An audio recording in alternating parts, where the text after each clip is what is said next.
ভাবে আবার সকলের মাঝখানে এসে, যেটার জন্য আর কি সকলের ছোট মুভি তৈরি করা, তাদের মাঝখানে সেই উত্তেজনাটা ফিল করে, সেই মজা, সেটা মুহূর্তটা বলে কেমন লাগে?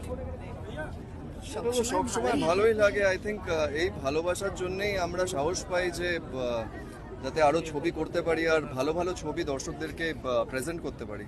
সো এই মানুষের ভালোবাসার জন্যই আজকে আমরা এখানে, আমরা যেখান থেকে শুরু করেছি সেখান থেকে এখানে পৌঁছানোর কারণই এনাদের ভালোবাসা।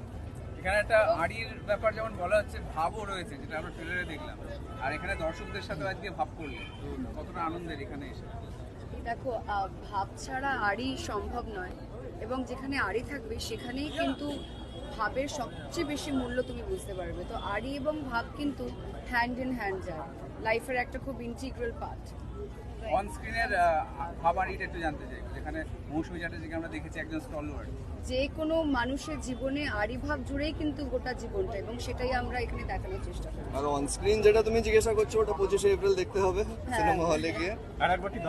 এবং আরেকটা জিনিস মাথায় দেখতে দাদা, এক পাচ্ছি, মিনিট দাদা, ওর হাত ফাত আরেকটা জিনিস আমরা যেটা দেখতে পাচ্ছি, মাথায় একদম মানে পুজো দিয়ে এখানে আসে, সেটা একটা কিন্তু বেশ মুহূর্ত আর কি। মায়ের কাছে গেছিলাম, মাদের নিয়ে ছবি, মাদের জন্যই ছবি, তো মায়ের কাছে গেছিলাম আমরা পুজো দিতে। হ্যাঁ, সবসময় ভালো কাজ করার আগে এবং শেষ করার পরও আমার মনে হয় সবসময় উপরওয়ালাকে, ঠাকুরকে মনে করতে হয়।